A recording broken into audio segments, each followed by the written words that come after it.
Regresamos con más información y es que en México hay más de 123,000 personas reportadas como desaparecidas, un aumento de casi 40% en un año. Más del 89% de estos casos corresponden a desapariciones ocurridas desde el año 2006, vinculadas al crimen organizado y a la violencia, y cerca de la mitad siguen sin resolverse. La cifra de los niños y adolescentes, incluso de 10 a 14 años, no localizados, ha subido 72% anual, y en el grupo de 15 a 19 años el crecimiento es del 63%. En 2025 se han identificado decenas de fosas clandestinas en varios estados del país. En Chihuahua, en enero, se recuperaron 72 cuerpos en 38 fosas en casas grandes. En Sinaloa, colectivos como Sabuesos Guerreras descubrieron al menos 11 cuerpos en 7 fosas en el ejido Mezquitillo, esto en Culiacán, y hallaron 19 fosas con restos de 24 personas en Culiacán, Elota y Mazatlán entre abril y mayo. También se han reportado 20 fosas en San Luis Potosí, principalmente en la zona media y en la Huasteca. En Jalisco, el colectivo Guerreros Buscadores localizó un centro de adiestramiento del cártel Jalisco Nueva Generación en el rancho Izaguirre. Y los 5 estados con más personas desaparecidas en todo México concentran casi la mitad de los casos nacionales. Hasta el mes de mayo del 2025, las cifras oficiales ponen a Jalisco en primer lugar con 15,015 casos. El Estado de México en segundo lugar con 13,656. Tamaulipas le sigue con 13,315 y Veracruz con 7,046. También el Estado de Nuevo León tiene y está en esta lista. Ellos tienen 6,869 desaparecidos. Y se llevó a cabo la 10ª y última mesa de diálogo entre colectivos de familias buscadoras y autoridades federales, como parte del proceso para fortalecer la iniciativa de reforma en materia de desapariciones. Las reuniones comenzaron el 22 de abril y contaron con la participación de más de 90 colectivos, así como representantes de diversas dependencias. Entre los avances se incluyó la protección de datos, el fortalecimiento de capacidades de búsqueda, mejoras ante la crisis forense y el reconocimiento del enfoque diferenciado. Destaca la figura de familia social, que permite a personas cercanas denunciar una desaparición cuando la familia biológica no lo hace, como ocurre en casos de las víctimas de la comunidad LGBT más o migrantes. Para hablar justamente de este tema, saludo con mucho gusto a Grace Fernández. Ella es integrante del colectivo Búscame y del Movimiento por Nuestros Desaparecidos en México. Muy buenas noches, ¿cómo estás? Muy bien, gracias Blanca, gusto saludarte. Gracias, Grace. Oye, pues concluyeron estas mesas de diálogo con autoridades federales. Cuéntanos un poquito pues sobre este acercamiento que tuvieron ustedes para pues también mostrarles todas las inquietudes y toda esta problemática pues de ustedes que la viven todos los días. Cuéntame de esto. Pues mira, la verdad que fue un diálogo pues amplio, en ocasiones un poco complejo, pero siempre con esta perspectiva de primero construir lo que sea mejor para las víctimas, ¿no? Y la verdad que nos interesaba, yo creo que a todas las víctimas, porque sí había pendientes fuertes de la ley general, muchas de ellas de implementación que siguen pendientes, pero otras como esto que mencionabas, ¿no? La familia social, que a final de cuentas es un factor importante para la denuncia y el inicio de la búsqueda. Y la perspectiva de la identidad de género, que por ejemplo decíamos, ¿no? En el caso de la comunidad LGBT y de las personas trans, pues la ficha de búsqueda sale con una fotografía que no va acorde a la identidad de la persona. Y entonces, si las fichas van orientadas a que la sociedad civil te ayude a buscar a la persona, pues tiene que ser acorde a físicamente como se veía. Entonces, muchos temas que estaban pendientes y que era importante retomar, ¿no? Totalmente, Grace. ¿A qué acuerdos, a qué avances llegaron con, por ejemplo, la Secretaría de Gobernación, que estuvo pues en estas mesas también escuchándolos y platicando con ustedes? Pues mira, sobre todo se les hablaba de que por muy progresista que pueda ser la ley, si no hay una coordinación entre las instituciones, pero entre los diferentes niveles de gobierno, difícilmente va a haber una respuesta efectiva para la búsqueda y la localización, ¿no? Y que por eso se necesitan herramientas que realmente sean útiles. Yo creo que el gran debate o la mayor complicación de la iniciativa justo viene en la parte de la CURP, que decíamos nosotras, no es una herramienta de búsqueda en vida, porque para su implementación se requiere mucho tiempo, dinero y esfuerzo, y sobre todo mucho tiempo, y eso hace que pues no sea una herramienta para hoy, va a ser una herramienta quizás para dentro de 5 años, en donde sigan habiendo desapariciones y quizás ahí sí van a funcionar, pero que había que fortalecer lo que estaba pendiente de la ley, como es el Banco Nacional de Datos Forenses, el Banco Nacional de ADN, que son herramientas que, si bien dice la Fiscalía General de la República que ya están funcionando, la realidad es que no hay esa operatividad, ese compartir información en línea que te permita pues buscar a las personas fallecidas y poderlas identificar de forma rápida, ¿no? Entonces, sí hay avances, pero todo va a funcionar siempre y cuando haya un compromiso del Estado mexicano en su conjunto, no solamente la federación, sino de cada una de las entidades federativas. Y ahí es en donde viene el problema, que seguimos sin ver el compromiso de cada uno de los estados, ¿no?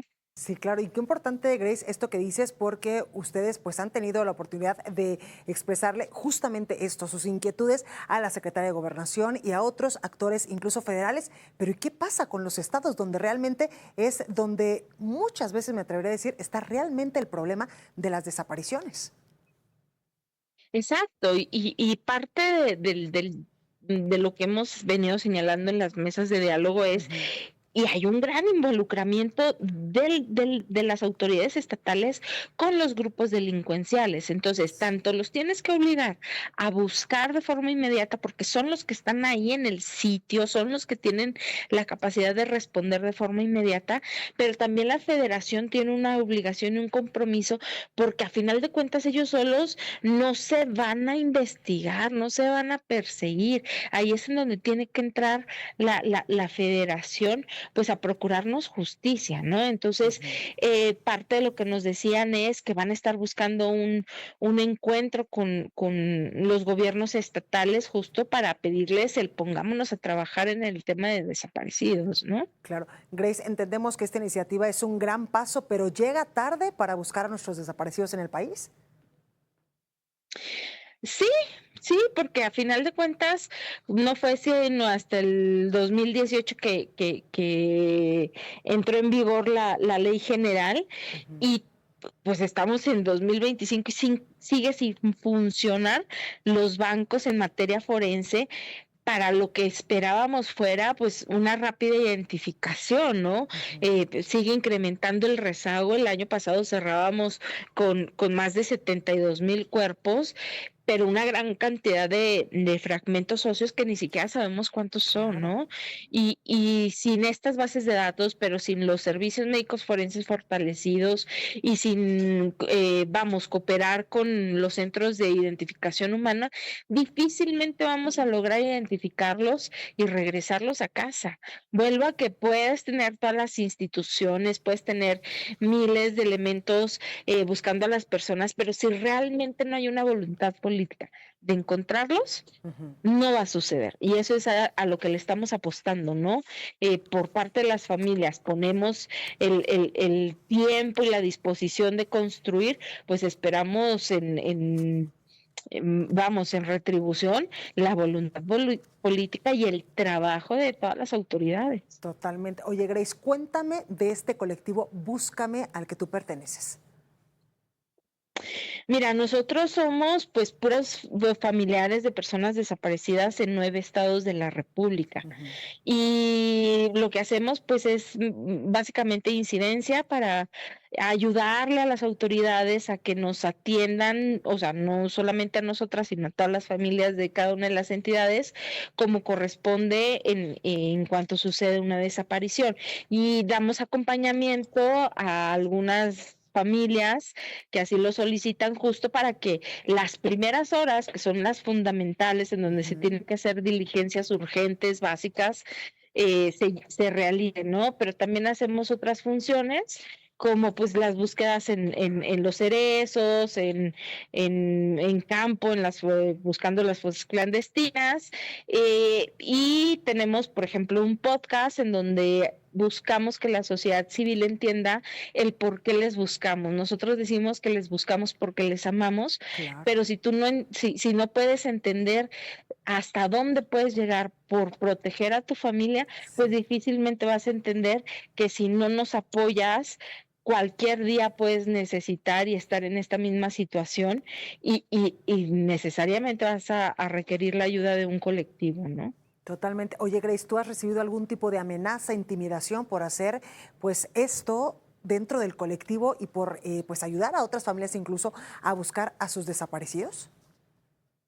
Sí, claro, ya formamos parte de las familias que estamos en el mecanismo de protección Ujú. desde el 2023. Sin embargo, pues solamente te dan un botón de pánico, ¿no? Y cuando activas el botón se pueden tardar de 5 a 15 minutos en contestarte, solamente en contestarte. De aquí a que te mandan el apoyo, pues ya nada más es para lamentablemente atestiguar lo que pudiera haber sucedido, ¿no? Entonces, parte de lo que viene, porque los diálogos, si bien terminó para la iniciativa de reforma Ujú. de la ley en materia de desaparición, hay que reformar otras leyes y entre Claro, ellas, pues la la del protección. mecanismo de Ujú. protección, porque no funciona.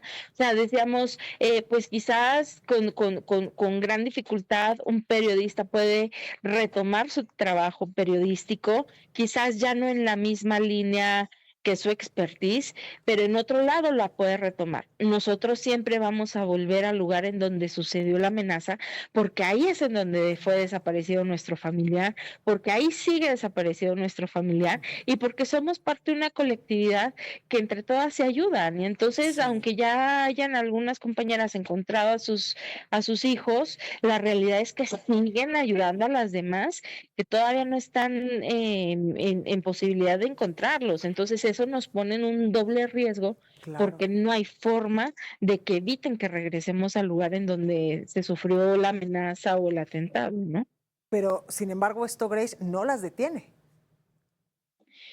Pues porque si no lo hacemos nosotras, Ujú. ¿quién? O sea, Claro. lamentablemente el Estado sigue sin estar en capacidad de tomar su responsabilidad al 100%. Y bueno, quizás no se escucha muy bien, pero a final de cuentas, por eso es la importancia de las mesas, para Claro. poderlos llevar hacia lo que se necesita. A lo que Y realmente la viven muestra es ustedes. que siguen, Ujú. exacto, o sea, todavía hay desapariciones. Hoy 40 personas no llegaron a su casa en todo el Qué país. fuerte. Lamentablemente, no están las condiciones todavía para garantizar que pueda cualquier mexicano, cualquier persona que esté en este país, regresar sano y salvo a su casa. Y entonces ahí está nuestro interés en fortalecer los mecanismos, en fortalecer las instituciones para que pueda haber esa posibilidad de que no haya más desapariciones, pero pues también encontrar a los que tienen 20, 30 años desaparecidos, ¿no? Que también merecen ser localizados y Ujú. retornados a sus casas. Totalmente. Además, Grace, es admirable que estas mujeres, estas familias, que después de que pues perdieron a su ser querido, pues evidentemente que fue desaparecido hace muchos años, sigan en pie de lucha y sigan tratando de hacer todo lo que esté en sus manos para localizarlos y, como tú dices, regresarlos a su familia e incluso darles santa sepultura. Y por ello que pues parte del compromiso es, pues, poner en riesgo la vida, ¿no? Claro, Las buscadoras no solamente ponen alma, vida y corazón, sino 100%, también claro. ponen, su dinero y su seguridad, Sí, es ¿no? Y cierto. parte de lo que decíamos es cómo se fortalece la seguridad en las búsquedas, porque son 2 cosas diferentes. Cuando estás en los predios en donde no hay vigilancia, no las acompaña policía, no las Ujú, acompaña Guardia Nacional, o les mandan un elemento para 20, 30, 50 personas. ¿Qué va a hacer? claro, No hay forma de que las pueda proteger. Y, totalmente. y la otra protección viene cuando ya dejas de hacer el operativo, pero estás en la vida cotidiana, ¿no? Sí, Este es el caso de la compañera asesinada el mes pasado, en el mes de abril, en donde decíamos, a ver, o sea, dicen que estaba en el acopio de agua porque en su colonia no había. Pues díganme a cuántos más de su colonia asesinaron. Si no, sí, eso quiere decir que fue un ataque directo claro, en el qué momento fuerte. más vulnerable de la buscadora, cuando está, pues ahora sí que en el día a día, Ujú, que no es la búsqueda. Y sí, entonces, si tú no tienes un mecanismo efectivo que las proteja, tanto en los operativos de ujú. búsqueda como en la vida diaria, esto va a seguir pasando lamentablemente. Pues ahí lo tenemos, Grace Fernández, integrante del colectivo Búscame y también del Movimiento por Nuestros Desaparecidos en México. Gracias por esta comunicación justamente para nosotros. Al contrario, gracias a ustedes. Un abrazo. Gracias, gracias, cuídate mucho.